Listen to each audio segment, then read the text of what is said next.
Dernier point sur cette interface list concerne l'itérator que je peux récupérer. Donc quand je fais list.iterator, les choses ne changent pas. Je récupère toujours un itérator, en l'occurrence de chaîne de caractères, puisque j'ai une liste de chaînes de caractères, qui est la même interface que celle que l'on a vue pour collection, et bien sûr la même interface que cette.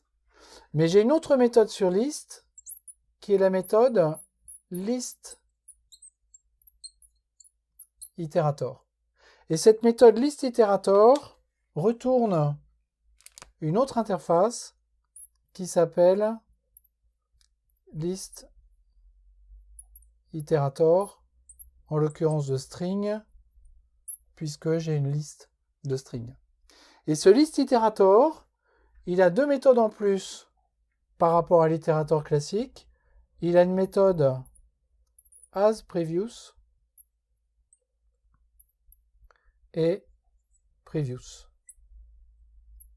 C'est-à-dire qu'il me donne la possibilité en fait de naviguer dans une liste dans les deux sens, dans l'ordre croissant des index et dans l'ordre décroissant des index.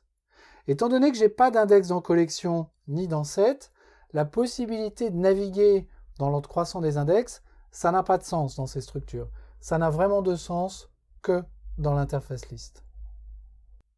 Je peux également accéder à la valeur de l'index à partir de ce listIterator à l'aide de deux méthodes. La méthode nextIndex qui me retourne la valeur du prochain index disponible et la valeur previousIndex qui me retourne la valeur de l'index de l'objet qui précède celui sur lequel je me trouve. Donc ce listIterator, qui est une extension d'Iterator, est disponible à partir de l'interface list.